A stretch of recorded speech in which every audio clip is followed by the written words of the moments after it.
दूसरा एक अगला मुद्दा जो कि बहुत ज़्यादा गर्म मुद्दा है, वो ये कि जब 1947 में भारत आज़ाद हुआ, तो उस समय जो कश्मीर के महाराजा थे, महाराजा हरि सिंह, तो महाराजा हरि सिंह चाहते थे कि हम ना भारत में शामिल हों, ना पाकिस्तान में शामिल हों।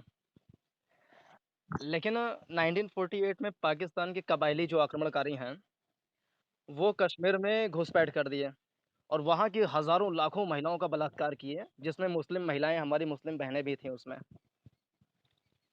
ठीक है? कश्मीर का एक शहर है, वहाँ पे घुस के हज़ारों मुस्लिम बहनों का बलात्कार किए पाकिस्तान के कबायली। उसके बाद पीओके जो लाइन बना हुआ है, पाकिस्तान ऑक्युपाइड कश्मीर का जो लाइन है, लाइन ऑफ कंट्रोल, तो लाइन ऑफ कंट्रोल के आगे तक वो आ गए थे और फिर महाराजा हरि सिंह ने दबाव में आकर के भारत सरकार से निवेदन रिक्वेस्ट किया कि हमें भारत में शामिल होना है। उसके बाद शामिल हो गए, जो उस पे साइन करवा लिए, शामिल हो गए। उसके बाद भारत सरकार ने फ़ोर्स अपनी भेजी, कबायलियों को पीछे खदेड़ा और बात चला गया यूएन में, ठीक है?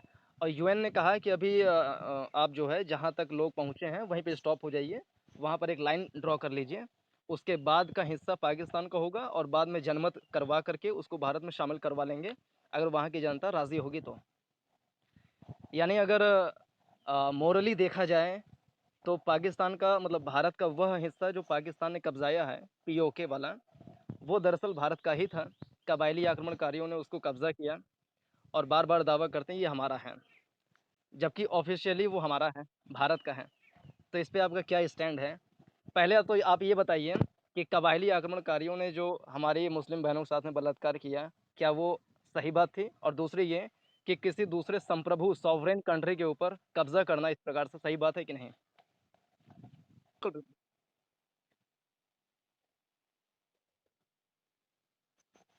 अच्छा, अच्छा। मैं आपको क्लियर करूँगा बाद में। आप बता लीजिए अपनी बात।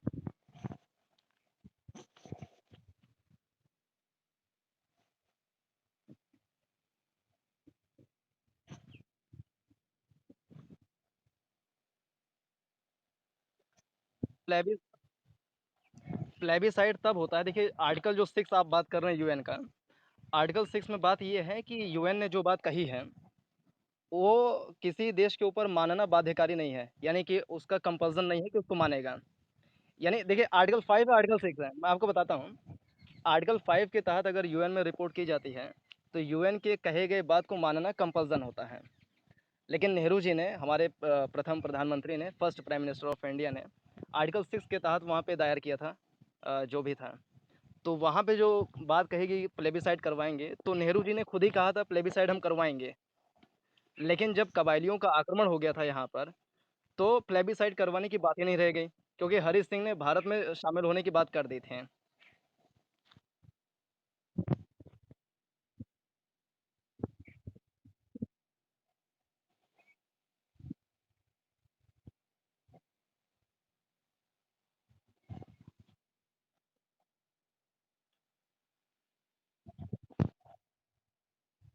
सिचुएशन देता हूँ, आप सीएसएस की तैयारी कर रहे हैं, तो मैं आपको एक सिचुएशन देता हूँ।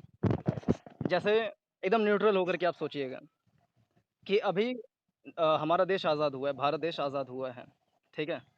उस समय कश्मीर ना भारत का है, ना पाकिस्तान का है, वो है हरि सिंह का और हरि सिंह है न्यूट्रल। यानी कि अभी तक ऐसी स्थिति है कि कश्मीर ना भारत का, ना पाकिस्तान का है। पहला आक्रमण हुआ कबायलियों का, आप उसको कह रहे हैं फ़ोर्स है, पाकिस्तान की फ़ोर्स है, चलिए फ़ोर्स ही हम मान लेते हैं, फ़ोर्स पाकिस्तान की फ़ोर्स थी, ठीक ठीक है, ठीक है। उसने आक्रमण कर दिया। अब ये बताइए कि हरि सिंह अगर भारत से हेल्प माँग रहे हैं, तो उसमें क्या दिक्कत है?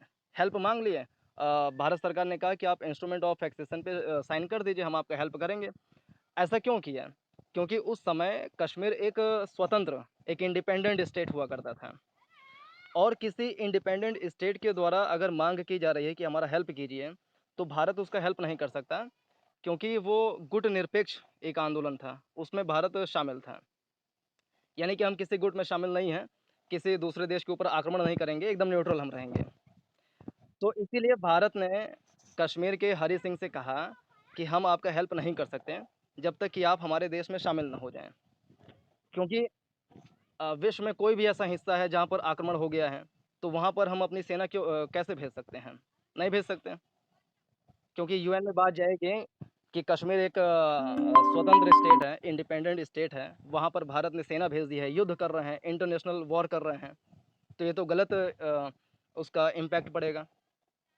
तो इसीलिए भारत सरकार ने कहा कि आप पहले मेरे में शामिल हो जाइए, उसके बाद हम आपका हेल्प कर सकते हैं ऑफ़िशियली। तो भैया अगर किसी के घर पे आक्रमण हो जाए, हैं? कोई बंदूक लेके घुस जाए मारने के लिए आपके घर में, तो हम आपकी हेल्प तभी करेंगे ना जब आप हमें वो पावर देंगे कि आपकी हेल्प हम कर सकें। तो इसमें दबाव वाली बात ही नहीं थी। अगर हरी सिंह साइन ना करते हैं, तो कबायली आक्रमणकारी जो आए थे, हमारी मुस्लिम बहनों, हिंदू बहनों का बलात्कार करते, उनको मारते पीटते और कितनी सारी हत्याएँ हुई, आप हिस्ट्री पढ़िए वहाँ की।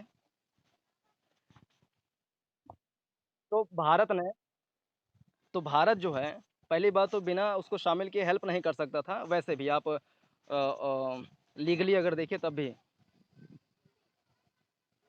तो भारत को कश्मीर को लीगल और मोरल तरीके से हेल्प करने के लिए रिक्वायरमेंट था कि वो पहले भारत में शामिल हो जाएं, और ऐसा ही हुआ। हाँ, मैं बोल चुका। तो कुल मिलाकर भारत लीगली और मोरली कश्मीर का हेल्प किया है, तो इसमें मुझे कोई त्रुटि, कोई गलती नहीं दिखाई पड़ता है। अब आप बताइए कि क्या अगर भारत हेल्प ना करता, तो कितने ब्रूटल तरीके से उनका कर रहे थे, मतलब उनको मार रहे थे, काट रहे थे। आप वहाँ की हिस्ट्री पढ़िए। ये तो मतलब एक सीएसएस बनने वाले अधिकारी जो होंगे पाकिस्तान के, आप फ्यूचर के, ये तो बहुत अच्छी बात है कि आपके पास अगर फैक्ट नहीं है तो आप उस पे अपनी बातों को ना रखें, ये तो बहुत अच्छी बात है। तो लेकिन मैं आपको बता दूं दोनों बातें जो आप कर रहे हैं कि भारत ने अटैक कर दिया, वो पाकिस्तान के हिस्से में शामिल होना चाहते थे। तो एक स्टेट है हैदराबाद, शामिल थे, मैं बता रहा हूँ आपको। 1947 में जब देश आज़ाद हुआ था, तो हैदराबाद जो रियासत थी, वो भारत की सबसे बड़ी रियासत थी, एरिया वाइज भी और पॉपुलेशन वाइज भी। अब अगर आप हैदराबाद का मैप अगर देखेंगे, तो वो 1947 में चारों तरफ से भारत के लैंड से घिरा हुआ था, यानी लैंड लॉक्ड स्टेट था वो। अगर आप सोचिए कि हैदराबाद पाकिस्तान में शामिल हो जाता, तो वो कैसे ट्रेड करता, कैसे कम्युनिकेशन करता पाकिस्तान के साथ में, अगर वो चारों तरफ से भारत से ही लैंड लॉक्ड है तो। पहली बात ये। दूसरी बात कि जब पाकिस्तान को डिवाइड किया गया था, तो वो बेस बनाया गया था रिलीजन को, कि जहाँ पे मुस्लिम मेजॉरिटी क्षेत्र हैं उसको दे दिया जाए पाकिस्तान को। तो एक बांग्लादेश वाला इलाका दे दिया गया था, जो कि 1971 में एक आज़ाद मुल्क बन गया। हाँ। तो हैदराबाद को अगर देखें पॉपुलेशन के हिसाब से, तो वहाँ पे हिंदुइज़्म फेथ को मानने वाले लोगों की संख्या ज़्यादा थी, ठीक है? तो वैसे पॉपुलेशन के हिसाब से अगर आप कर रहे हैं कि पॉपुलेशन कश्मीर में मुस्लिम की ज़्यादा है, तो कश्मीर पाकिस्तान का होना चाहिए। तो हैदराबाद में तो हिंदू ज़्यादा थे, तो वो पाकिस्तान का कैसे होना चाहिए?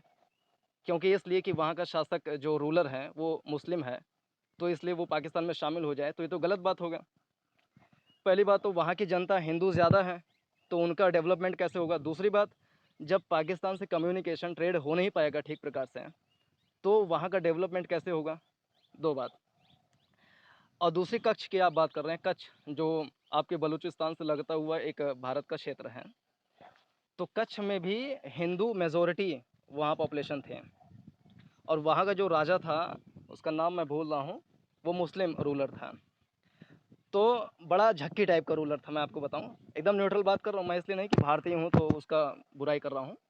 झक्की टाइप का इसलिए था कि 3-4 ठे बियाह किया, मतलब निकाह किया था, और 20-30 कुत्ते पाले थे उसने।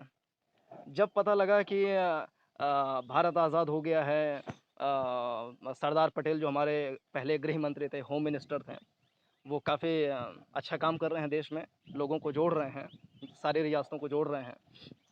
तो वो डर गया, डर करके अपनी बीवी को वहीं छोड़ दिया महल में ही, और अपने कुत्तों को लेकर के भाग गया पाकिस्तान। ठीक है। अब वहाँ भाग गया, तो जो जो जुल्फ़िकार अली भुट्टो थे कच्छ के, तो वो भारत के होम मिनिस्टर से रिक्वेस्ट किए कि देखिए यहाँ का जो मुस्लिम शासक था वो तो भाग गया कुत्ते को लेकर के और बीवी छोड़ कर के यहीं पर। तो कृपया करके प्लीज़ हमको भारत में शामिल कर लीजिए, क्योंकि यहाँ की पॉपुलेशन हिंदू मेजॉरिटी है और यहाँ का जो राजा था, जो शासक था वो तो भाग गया है। तो कच्छ इस प्रकार से शामिल हो गया था। तो हैदराबाद और कच्छ की जो आप बात की है, वो तो दोनों भारत में शामिल होने चाहिए थे और हो गए, उसमें क्या दिक्कत है। तीसरी बात, आप कश्मीर की बात कर रहे हैं कि वहाँ पर मुस्लिम पॉपुलेशन ज़्यादा थे। तो मैं आपको बता दूँ कि भारत पाकिस्तान के बीच में जो डिवाइडिंग लाइन जो है, उसका नाम क्या है, उसका नाम, उसको क्या कहते हैं? अ, हाँ, red Cliff line, yes yes. तो जो सर रेड क्लिफ थे, अंग्रेज़ों के जो अफ़सर थे, उनको ये काम सौंपा गया था कि आप भारत और पाकिस्तान के बीच में वो डिवाइडिंग लाइन को क्रिएट कीजिए। तो वो बना दिए थे उसमें। अब जैसे-जैसे उन्होंने ड्रॉ किया था लाइन को, तो वैसे-वैसे उनको दे दिया गया था। तो उसमें क्या दिक्कत है? और अगर बात करेंगे आप मुस्लिम मेजॉरिटी के, तो आज भी अगर आप देखिए तो भारत में करीब 25 करोड़ मुसलमान रहते हैं। भारत में मुस्लिमों की संख्या कम है। मुस्लिमों की संख्या कम होने के बावजूद भारत में 25 करोड़ मुसलमान रहते हैं और पाकिस्तान में मुस्लिम की संख्या ज़्यादा होने के बावजूद भी 22 करोड़ मुसलमान हैं। तो भैया तरक्की हमारे सुनिए, अगर मैं थोड़ा भावुक इमोशनल हो रहा हूँ, माफ़ कीजिएगा इसके लिए। अगर पाकिस्तान के मुसलमान और भारत के मुसलमान के डेवलपमेंट का अगर स्केल आप देखेंगे, तो मेरे ख़्याल से भारत के मुसलमान ज़्यादा खुश हैं। क्योंकि पिछले दिनों मैं पढ़ा कि सुन्नी जो शिया मुस्लिम हैं पाकिस्तान में, उनके ऊपर आक्रमण किए गए, उनको मारा-पीटा गया, उनसे मतलब ब्रूटैलिटी उनके साथ में हुई। लेकिन भारत में शिया भी हैं, सुन्नी भी हैं, बहलवी भी हैं, बहुत सारे मुस्लिम रहते हैं। वो आराम से, प्यार से रहते हैं, अमन से रहते हैं, कोई दिक्कत नहीं होता है। तो अ, रेड क्लिफ लाइन के आधार पे पाकिस्तान को पाकिस्तान दे दिया गया। तो कश्मीर भारत में शामिल हो गया, मैं आपको उसका सारा हिस्ट्री बताया। तो इस प्रकार से आक्रमण करना भारत के ऊपर मेरे ख़्याल से सही नहीं था। अगर आप मान रहे हैं सही था, तो अपनी बातों को रखिए। सर बोलिए। नहीं, नहीं, हमारे लोग वहाँ पे हैं, ये वाली जो लाइन बोले थे, इसको फिर से बोलिए एक बार, कि हमारे लोग वहाँ पे ज़्यादा हैं।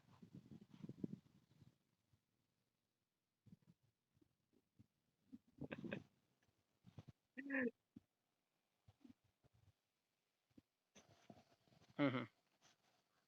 लद्दाख है और जम्मू कश्मीर है। हुँ, हुँ। देखिए, पहली बात आपने उठाया नूपुर शर्मा का, तो मैं व्यक्तिगत रूप से नूपुर शर्मा के इस कथन से, इस स्टेटमेंट से